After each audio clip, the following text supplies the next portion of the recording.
안녕하세요. 정우성 변호사입니다. 오늘은 그 형사 피고인의 지위에서 내가 앞으로 나에게 닥칠 형사 재판의 과정이 어떻게 흘러갈 것이고, 또 내가 지금 유죄를 받을 위기에 처했는데 무죄 주장을, 나의 결백을 계속 주장하는 것이 좋은지, 아니면 다소 상당히 억울하지만 재판장 앞에서 그 검사의 공소 사실을 내가 자백을 하고 인정을 하고 앞으로 다시는 이런 일을 하지 않겠다라는 이제 반성의 그 개전의 정을 이렇게 비추면서 그 양형, 그러니까 실형만을 그 면해달라, 즉 집행유예를 선고를 해주거나 아니면은 벌금을 좀 깎아주거나, 이렇게 이제 형량을 결국 줄여달라는 읍소를 할 것이냐, 이 딜레마에 부딪히실 수가 있습니다. 그러니까 첫 번째는 뭐 무죄 주장을 해가지고 난 정말 결백하다, 나는 정말 한 점 부끄러움이 없는 사람이고, 그러니까 검사의 기소 자체가 잘못되었다, 사실 이건 형사 보상 청구에 대해서 내용이다,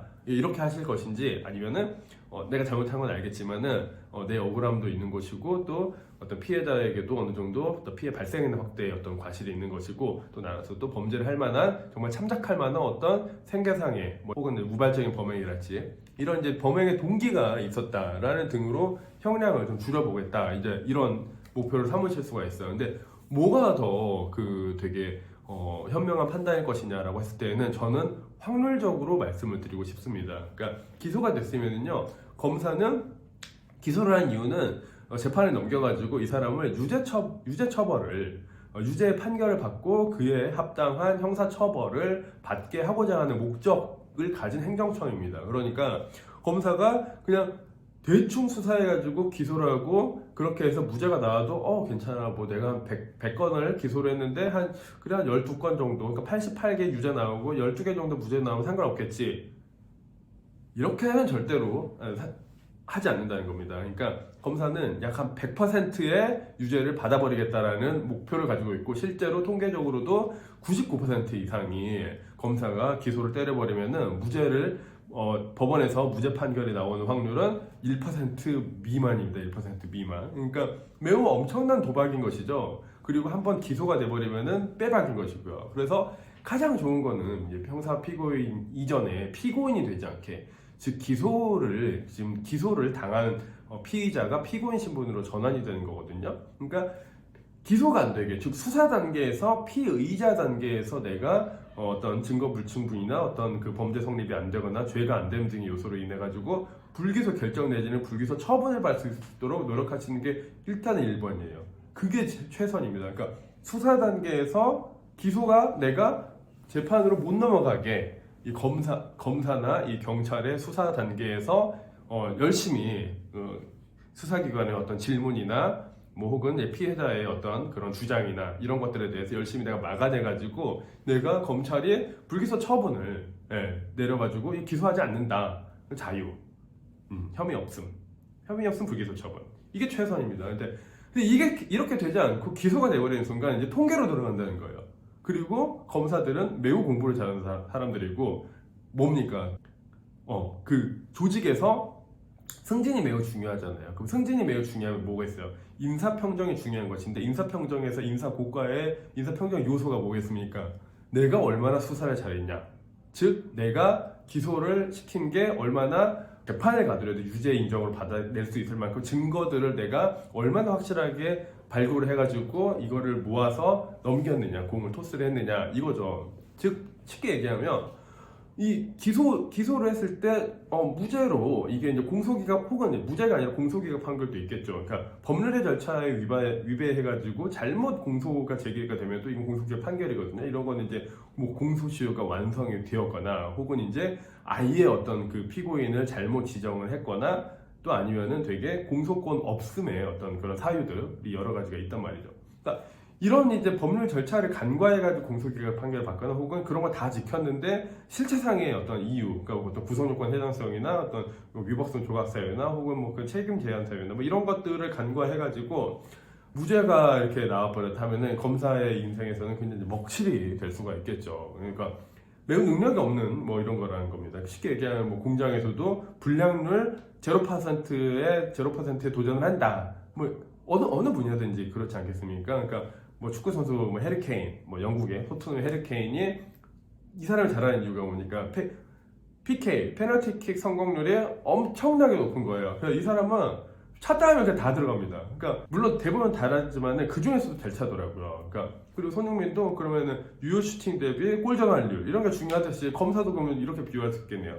기소 대비 내가 그러면은 반대로 무죄로 돌아오는 혹은 공소기각 판결로 돌아와 버리는 사건이 작을수록 이 검사는 유능한 검사가 되겠죠.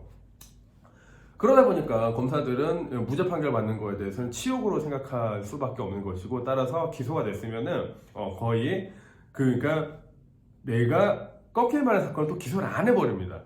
그러니까 한번 기소가 됐다는 것은 이건 유죄가 될, 내가 유죄로 만들 만한 임의 수사나 어떤 강제 수사에 의한 증거가 완벽하게 지금 만들어졌다는 거거든요. 자신이 있으니까 공소를 제기한 거예요. 그랬는데 내가 그럼 피고인, 내가 이제 범인의 입장에서 본다라고 하면은 그렇게 공소가 제기된 어떤 프로세스가 배후가 있는데 경찰도 뛰어넘고 검사도 뛰어넘어가지고 법원까지 사건이 왔는데 이 단계에서 막아낸다는 것은 정말 힘들어요. 그러니까 통계적으로 보셔야 되는데 한 1% 미만만 내가 막아낼 확률이 있다.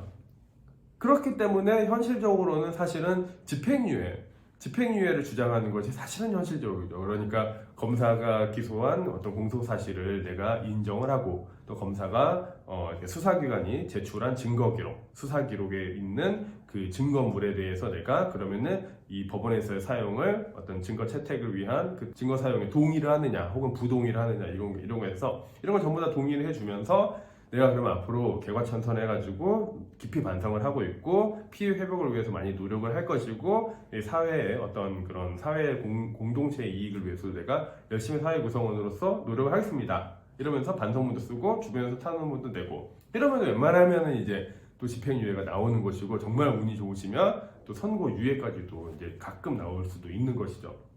그렇기 때문에 일단은 기소가 안 되는 게 첫 번째이고, 기소가 돼버렸으면 그 다음부터는 정말 억울하면 어쩔 수 없이 무죄 주장을 해야 되겠지만, 보통은 이제 자백을 하고 양형 변론을 해가지고 내가 그러면은 유리한 나의 어떤 긍정적인 이제 유리한 양형 사유, 그러니까 어떤 범행의 동기가 참작할 만한 동기가 있었다, 어떤 생활고나 뭐 이런 것들, 혹은 내가 뭐 순간적인 어떤 격분에 의해 가지고 우발적인 뭐 내가 그런 상스러운 말을 한 것이거나, 뭐 아니면 견물생심에 가지고 우발적으로 했다, 계획적이 아니다, 뭐 이런 것들이 이제 양형의 사유가 되겠죠. 그리고 무엇보다 좋은 거는 그 피해자로부터 나에 대한 이제 더 이상의 처벌을 원하지 않는다는 처벌 불원의 의사 표시, 이게 이제 가장 강력한 어떤 집행유예의 특별 긍정 사유가 되겠습니다. 그래서 이렇게 보통 하는 것들이 좀 대부분이고, 무죄를 주장하는 경우는 잘 없고, 무죄를 주장하더라도 통계적으로 흘러가다 보니까 또 검찰이 목숨 걸고 그거를 수사도 목숨 걸고 했고, 또 그리고 공판 검사, 그러니까 기소를 하면은 그 기소한 검사가 재판에 가가지고 그 재판정에서 이제 뭐 공소장을 뭐 진술을 하고, 또 뭐 혐의 입증을 위한 뭐 증거조사나 이런 것들 뭐 이런 의견서 내고 이렇지가 않고, 공판 검사가 따로 배당이 됩니다. 그럼 공판 검사는 이제 재판장에만 가는 사람이거든요. 그러니까 수사를 하지 않고 수사 검사가 다 만들어 놓은 수사 결과물, 어떤 그런 진술 조서나 다른 증거물들을 이렇게 다 전부 다 머리에 입력을 하고, 그것들을 재판부 법원에게 제시를 하면서 우리가 그 공소 제기한 이 사람의 혐의 사실대로 처벌을 내려주십시오, 이런 죄로서 유죄 판결을 내려주시고, 그 응분의 어떤 징역형이나 벌금형 혹은 부가형, 이런 몰수형이나 이런 거 추징 이런 것들을 부과하는 형을 내려주십시오. 그러니까 이 역할을 하는 게 검사인데, 공판 검사인데 다들 열심히 한다는 거죠. 그러면 무죄 주장은 아예 안 할 것이냐? 물론 당연히 할 필요가 있습니다. 어떤 경우에 그러면 무죄 주장할 필요가 있냐? 1심에서는 할 수가 있는 것이죠. 또 되게 아이러니컬하긴 하지만 말씀드린 게 여기서 이제 약간 포인트가 1%의 확률이긴 한데, 결국에 근데 또 재판은 이 3세판, 어떻게 보면 이제 1심, 2심, 3심 이렇게 3세판이잖아요. 그러니까 한번 1심에서는 무죄 주장을 한번 해보는 겁니다. 내가 정말 그런 증거가 또 있다고 생각하고, 또 어떤 수사를 받는 단계에서 나의 변호인이 제대로 증거를 제출을 내가 혐의를 벗어날 만한 증거를 제출을 못 해줘가지고 이게 증거물이 빠지다 보니까 잘못 기소가 됐다. 근데 나중에 공판 단계에서 보니까 이런 증거가 있으면은 처음부터 기소가 안 됐을 텐데 뭐 이런 내용들. 그러니까 뭐 상대방이 뭐 이런 피해 사실에 대해서 이미 용서를 해줬거나 이미 거기에 대해서 합의서를 써줬거나 혹은 이것 자체가 뭐 계약서의 해석이 아예 지금 잘못돼가지고 원래는 내가 지금 뭐 배임죄가 아니고 뭐 횡령이 아니고 사기가 아닐 수가 있는데 잘못 위임됐다 뭐 이런 것들. 그러니까 1심에서는 아이러니컬하긴 하지만은 어차피 그 이제 집행유예나 이런 뭐 선고유예나 혹은 뭐 좀 더 낮은 어떤 수위의 처벌, 뭐 벌금도 조금 낮추거나 그 징역형을 선택을 할 것을 벌금형을 선택을 하거나 이런 거는 조금 이거를 거칠게 얘기하자면은 항소심에서도 한번 또 해볼 수가 있다는 것이죠. 즉 1심에서 무죄 주장을 하다가 유죄 판결이 났다 하면은 한 번 더 싸울 기회가 2심에서 있으니까 2심에 가서 그때 그러면은 아 내가 재판을 열심히 해봤지만 역부족이군요 생각을 해가지고 다시 생각해보니까 제가 그러면은 좀 번의해가지고 의사를 좀 바꿔가지고 검사의 공소사실에 대해서 인정을 하고 내가 죄값을 치르겠습니다 라고 하면서 실제로 이제 그때부터는 정말 이제 반성한 이제 피고인이 되셔가지고 열심히 이제 싹싹 쉽게 얘기하면 싹싹 빌고 해서 최대한 이제 형을 깎아야죠. 그게 현실적이죠. 어떻게 하겠습니까? 근데 그런데도 1심에서도 무죄 주장하다 유죄 나왔는데 또 항소심에서 또 반성 안 하고 또 계속 나는 잘못한 거 없다 하면은 어떻게 됐어요? 그럼 항소 기각입니다. 항소 기각이고 그러면은 이제 어떻게 됐어요? 반성 안 한다 그래가지고 법정 구속될 수도 있잖아요. 그러니까 이런 위험이 있으니까. 그러나 이제 또 법정 구속 이야기가 나와서 이제 말씀드리지만은 또 1심에서도 까딱도 잘못하면은 1심에서 실형 나오고 법정 구속돼 버릴 수가 있어요.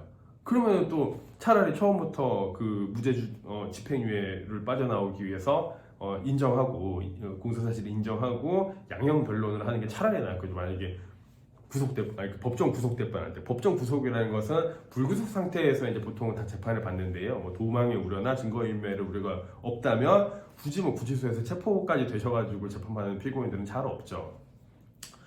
근데 이제 그런 이제 불구속 상태에서 재판을 받으시다가 마지막 선고기일에 뭐 징역 뭐 3개월, 뭐 징역 1년, 징역 1년 6개월이 나왔는데 뭐 도주의 우려가 도망의 우려가 있다 이렇게 판단이 돼버리면 이제 또 넣어버리는 거죠. 그렇기 때문에 매우 성실한 자세로 1심에서도 이렇게 대응을 하시는 게 좋고 또 매우 막 뻣뻣하거나 막 건방지거나 이런 자세가 되시면 안 되겠죠.